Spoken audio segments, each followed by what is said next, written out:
The East Hills Mall was hit with a new financial low. The struggling mall reportedly failed to find a new owner at a foreclosure auction on Friday, so their lender, a company called Weber International, is going to take over and set a new management team.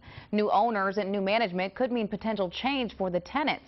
Reporter Connie Tran spoke with some of them today, and she's live at the East Hills Mall with details. Connie. Well, let me just tell you that this week for many malls across America is perhaps the busiest week of the year, with after Christmas sales and people spending those gift cards. But here at the East Hills Mall, well, you can see around me that it's pretty empty and desolate, and nearly half of the stores here are closed. Now, for the tenacious tenants that are still here, well, they're hanging on by a final thread.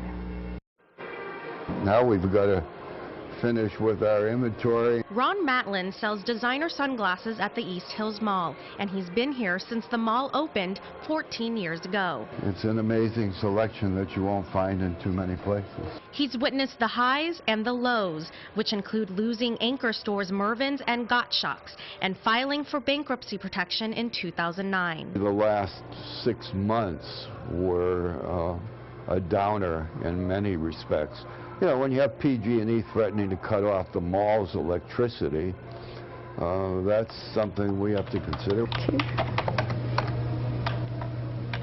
Connie Hinojos, the owner of Affordable Tax Services, says she likes being a tenant at East Hills, but with tax season starting up soon, she needs the mall's financial confusion to go away. Who do I pay the rent to on the first of the year? Well, it won't be to the previous owner, Nick Dinesh. He tells Eyewitness News he's no longer collecting rent from the tenants because the mall went into foreclosure last week. However, that transaction has not yet been officially recorded. He had good plans, good ideas, but didn't have much behind him, so this is where we are now. No one bid on this desolate plaza at Friday's foreclosure auction, so the mall is back in the hands of its London-based lender, Weber International. Closed doors and not a whole lot of customers, it's abundantly clear that the East Hills Mall is lacking spirit. But some of the store owners believe that hope is on the horizon. Eyewitness News has learned Weber International has appointed the local management team, Commercial Developers Incorporated, to oversee the direction of the mall. We feel it's in the right direction finally. Hopefully a direction that boosts more foot traffic in this struggling place and keeps the local businesses afloat for the Northeast community.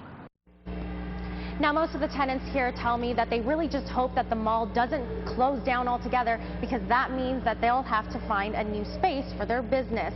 And some of the store owners that I spoke to also hope that the new management team doesn't raise their rent during these difficult economic times. Live from the East Hills Mall, Connie Tran for Eyewitness News. Let's hope not. Thanks, Connie.